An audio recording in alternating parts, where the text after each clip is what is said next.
What's up, everybody? Coach Drew here with Coach Jason Barrera. He's another one of our coaches who's going to be participating in our 6th annual BU Stay True basketball camp. Jason, how you doing? Doing great, man. Not much to complain about. Sunday's beautiful outside. Just came back from Black Lives Matter protests and just living life. Attaboy, as you should. Jason, this is actually going to be your 3rd year with us as a camp counselor, camp coach for us at BU Stay True. Can you just talk about a little bit about who you are, how you're attached to basketball, and what basketball has played a role in your life? All right, so my name is Jason Barrera. I'm a social media personality, social media dunker, everything, all of the above. I played basketball for 3 years at College of Mount St. Vincent, where I met you, and I started volunteering with the program BU Stay True. And basketball means a lot to me. It's a means of money. It's a means of connection. It's a means of being a role model to a whole bunch of kids that maybe don't have role models in poverty-stricken areas and other scenarios like that. And basically, basketball is life for me. It opens so many doors for me, and it's literally it's lifestyle. Like I said, it's a lifestyle. Absolutely. And, I think that is one of the reasons Nico and I brought you onto the staff, is because you are yourself in every capacity, wherever you may be, whether it may be class, the basketball court, or at your house, whatever it may be. And you said you're a social media personality and a pro dunker as well. Can you talk about your time when you weren't able to dunk and a couple adversity points that you faced throughout, your basketball playing career? Yeah, definitely. So before I was able to dunk, it wasn't really, my athletic ability has always been there. So before I became, good at basketball, playing JV and stuff like that, I wasn't the best player. I just had athletic ability. So, I went to a small school, so my coach actually put me as like a big man. I was playing like center, getting rebounds and stuff like that. So my thing was just get rebounds, get the ball up. Get rebounds, get the ball up. There was no real basketball to be played with me. I became like a garbage man. So it wasn't until my junior year where I really started how to learn how to like control my athletic ability. I was able to dunk, not consistent, but dunk. Able to dribble the ball, able to pass, able to shoot. And that was really when I became more dynamic as a player. And it fostered into what I became in college, which was, the 6th man at first. And then by senior year, the scorer and the rebounding that everybody needed. Just trying to be the leader, trying to follow after you, because once you left, you needed the leader. So I had to fill the shoes. But it definitely was a lot of adversity at first, not being able to. I went to a small school, so I learned guard skills very late. So it took a lot of work. What was that small school? I went to Alexander Hamilton and Elmsford, a small area. So I learned guard skills late. So it was a big step. Once I stepped into college, I realized that, guards they could handle the ball, they could shoot, they could do all that. So it took a lot of work to really get better with it. Okay, awesome. And growing up in Elmsford, that's like what part of New York? Because for kids out in Ireland, that is Westchester, New York. So that's Westchester, New York. Yeah. Okay, awesome with that. And then after high school, where did you first go to college, and then ultimately end up at the College of Mount St. Vincent? So after high school, the first school I went to was Monroe College in New Rochelle, and I was under the impression I was going to play varsity. I ended up playing JV. So that was another adversity that I could have stopped playing ball. I could have took that as like, maybe this is not your time. But like I said, I didn't have guard skills. Those people that are better than me. So, the junior college was a good place to hone my skills and get better, and ultimately get my grades up too, because my grades weren't good coming out of high school. So after my first year at Monroe, I was on the dean's list, got my GPA up to a 3.75, and was offered a scholarship to play at College of Mount St. Vincent. Attaboy. And with that, you talk about honing your skills. If you could just mention, let's say you were at Monroe or even at Mount St. Vincent, what was a typical, workout day for you, including practice? Typical workout day for me was really just, probably getting in the gym. Well, it'll be like every other day. So the first day will be getting in the gym, doing not too much weight because I didn't want to put on weight, just more so to sharpen the weight I did have already, get more lean, get more strong. So that was like more gym work. And then the other day would be getting in the gym, working on jump shots, working on picks, working on just basketball IQ stuff that you can't really learn from just, watching the game. You actually got to do it. So it was a lot of us on the team who wanted to get better as basketball players to make that varsity spot, So we were in the gym looking at plays, looking at what we could do, watching film, a lot of that stuff. And that's ultimately how you get better because, you don't really know what you're doing wrong until you watch yourself do it wrong. It's true. So film is huge for sure. And you mentioned different points of adversity that you faced, whether it may be high school or your first college or even Mount St. Vincent.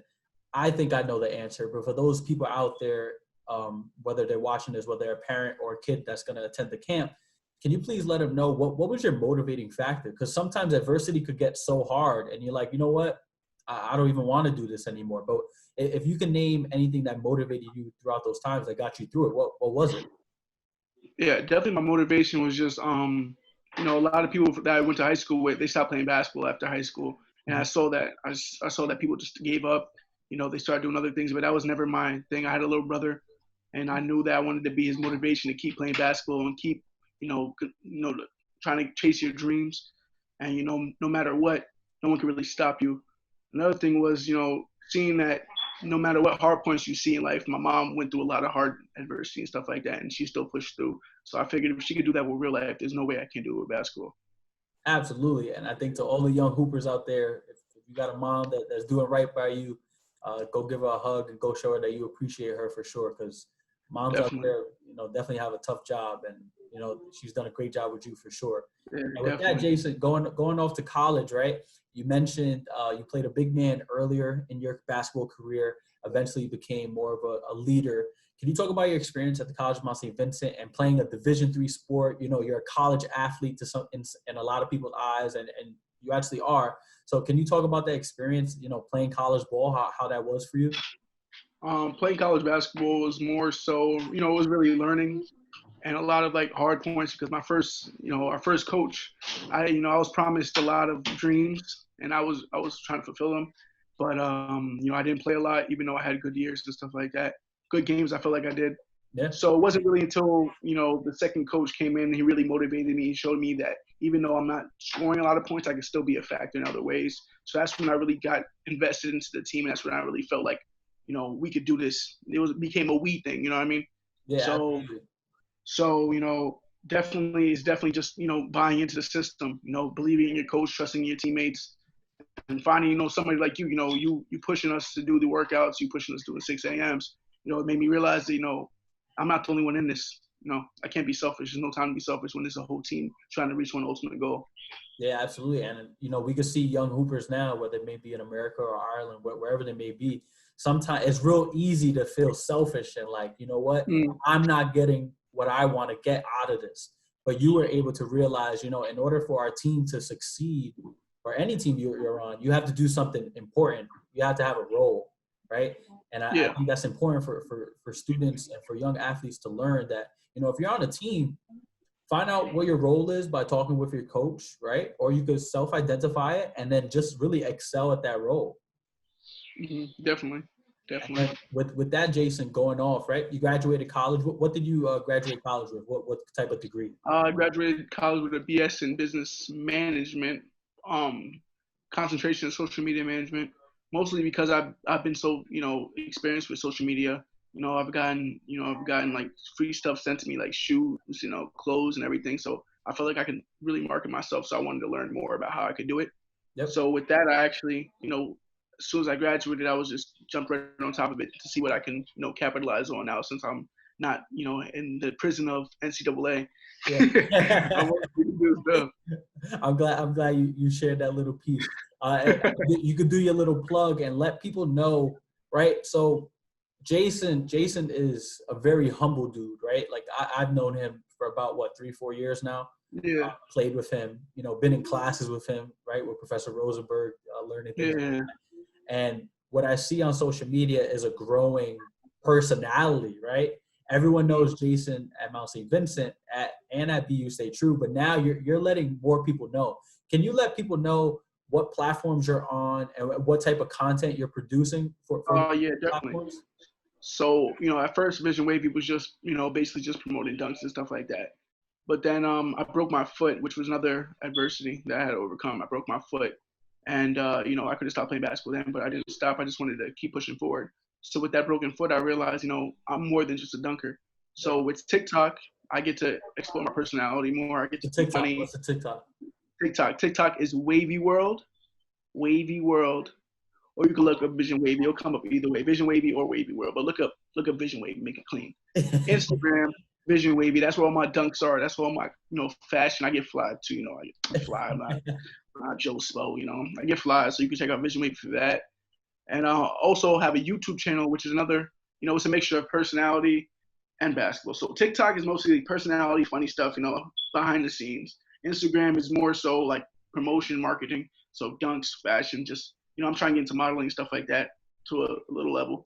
Yeah. And YouTube is just more so full-length videos of what I'm really doing, personality, dunks, and everything like that. So you get a little piece of me on each platform. Yeah, for sure. That's awesome. And I think the viewers can relate that basketball has been, this instrument that you've used Definitely to get through high school, get through college, and then find out everything else that you've been wanting to do. Definitely. Playing basketball is what kept me in the books, It kept me, it's bad to think of it. I guess it's bad to think about it that way, but, basketball really was the glue to the fact that I was going to class and making sure I got A's, making sure I got to play. I'm not the perfect student, but I definitely never, made sure I definitely never went below a C, just so I can, learn more stuff and continue to play basketball. So basketball is definitely a glue that you guys could use. You can use as a mechanism just to, grow as a person. Because now with the basketball, I get to, interact with a whole bunch of people and show more to myself. So that wouldn't be possible without basketball. Absolutely. Yeah. And with that, with your total career, right, graduating college, did you have any idea what you wanted to do when you graduated college? When I graduated college, I had an idea of what I wanted to do. I definitely wanted to play basketball. So I'm with the Harlem Wizards now. So that's definitely something I wanted to do, get in that field of entertainment and basketball. And I also wanted to build my brand, just build like a family, a collective where people can interact with me and talk to me and realize, I could dunk like that and all that stuff, but I'm still like battling my demons, I guess, in a sense. I have my insecurities, I have my faults, but I'm always working towards them. So, you get to see the real person. You get to see the real person behind basketball. You get to see the real person on Instagram. Like, it's just showing you that, like, I'm just a normal kid from a small town. Ultimately, it's just be you, stay true. Be you, stay true. Staying true to myself, being myself. That's all it is. Absolutely. And with that, people may know Harlem Globetrotters. Can you talk about what Harlem Wizards is and how you even got the invitation to join and what you've been doing with them? So basically, a lot of people know the Harlem Globetrotters. They're like the commercial size of it. Harlem Wizards has been around since 1962, and we travel the world, bringing the best brand of trick hoops and alley oops. That's the slogan right there. But we basically do the same exact thing the Globetrotters do. They're more of the commercial, like, people see them. We're not related to them in any sense. We do the same things though. We do fundraising for places. So if you wanted to have, more money for your sports, you would have the Harlem Wizards come in. We'll come in. We'll do all the work. We do everything. We bring all the stuff in, we take all the stuff out. We set up pop shops, everything. And we basically bring you the best basketball you could pay for, because a lot of parents can't afford to go to an NBA game. Yeah. A lot of parents, they beat themselves up over not being able to afford something. So for that time, the kids look at their parents like superstars as you see us flying from the free throw line, 360 between the legs, just entertaining basketball. It's just fun. It gets the community engaged. It also breaks barriers, Yeah, for sure. And with that, Jason, I got a couple questions for you that I haven't asked you personally. What is your most favorite dunk to do to like get people hyped? And then what has been your hardest dunk that you have completed? My favorite dunk to do to get people hyped would probably be a one-hand scoop windmill. So basically just one hand. Yeah. Throw it down through. I dunk hard. So that would be my go-to, crowd pleaser. My hardest dunk I ever completed was one-hand scoop toss to the left in the air, dunk with the left. So I basically from right to left? Yeah, right while I'm in the air, right hand, throw it to the left, dunk. That's tough. Yeah. That's tough. Yeah, that dunk is hard. And I'm getting better with it. Now I'm getting to a point where I want to be able to throw it over the hoop, throw it over the rim basically, and catch it on the other side and do it. So right now I'm in front of the rim throwing it. I want to get to the point where I'm over the rim, throwing it over the rim and dunking it. So that's definitely the hardest dunk I do. I actually never seen anybody else do it, to be honest with you. I've never seen anybody post that. I mean, I've been saying it, and no one's been saying anything to contest me, so I think I'm the only person who did it. I love it. Multiple times, no one said anything, so I think I'm the only person who did it. Love that. I got another question for you. before we wrap up, I've been asking all the coaches. I want to know your top 5 NBA players that you enjoy watching. Not the top 5 best in your opinion, just the top 5 players that you enjoy watching. Top 5. LeBron, of course. KD. Stephen Curry. Zion. Freak. Giannis. That's a Giannis, very strong. That's a very strong 5. Strong people. You know, they're freak athletes. That's why I like. That's what they all have in common. Except Stephen Curry. Stephen Curry's just amazing. Stephen Curry's he changed the game. Like literally changed the game. So it's amazing to watch what he does. Yeah. And then with that, Jace, you know, we talked about your dunking ability, right, and your athleticism, right? Athleticism is God-given, right? You've always had that. But you coming on this year's staff for the 6th annual BYST True Camp, July 19th, you know, you're going to be teaching leg workouts along with footwork as well, right? Drills that you've been doing to increase your vertical, increase your dunking ability, right? We're not saying everyone's going to be able to dunk after doing this camp, but can you give the parents and the kids an insight into what they can expect from your workout? Basically, what you expect is just, you know, what I want to say is for everybody at home, you know, invest in some resistance bands. You know, no matter how old you are, that's definitely something you could do. But my workout's going to be something that you can do at home. It's not going to take anything extra. No $1,000 equipment. It's basically a lot of plyometrics. So basically, just controlling your own body weight and getting your own body weight used to it. You know, because most of the time people get stronger and they're adding weight to it, but you have to first, you know, hone what you got on base. So that what I'm going to bring is a lot of easy to learn, easy to do workouts that are going to, you know, strengthen your legs, your quads, your core, and ultimately just make you feel more bouncy. That's the goal. It's definitely going to make you feel more bouncy.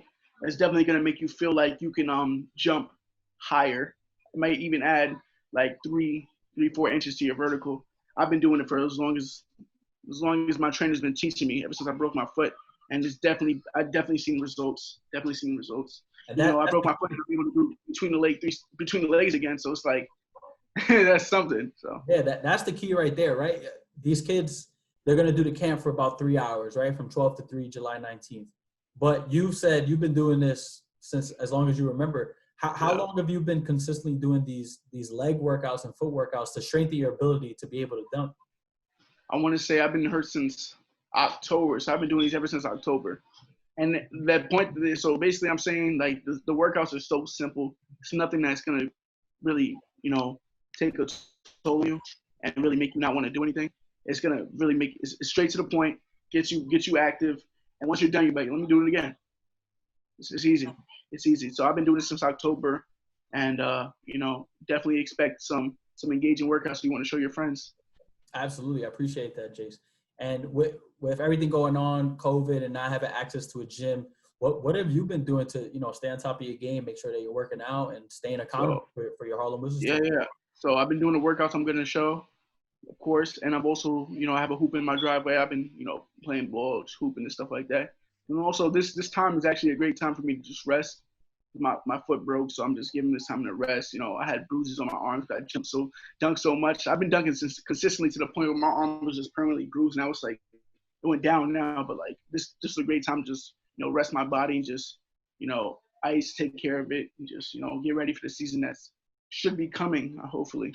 Yeah, absolutely. And just to round out this conversation, Jace, you know, with everything going on, again, COVID, pandemic, you know, being home more, if you could give one piece of advice to all the young hoopers out there to help with, you know, their development in basketball, right? We don't know if we're going to have a fall season. We're all hoping we're going to be able to compete, but one piece of advice for them while they're home this summer.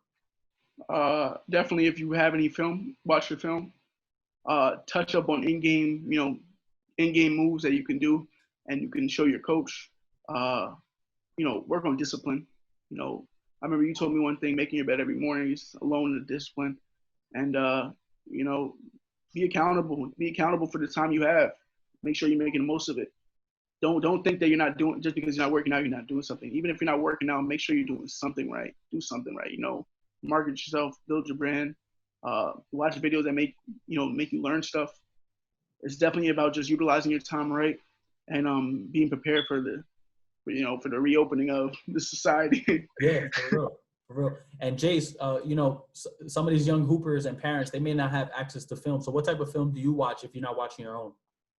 If I'm not watching my own, I would probably watch college basketball because it's less star power, more system work.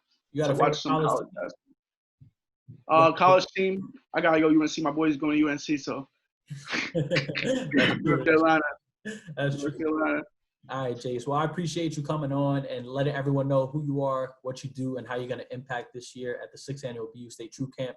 If you want to follow Jason, plug all your social medias, you can. Vision Wavey, VISION WAVEY. Look it up everywhere. YouTube, TikTok, Instagram.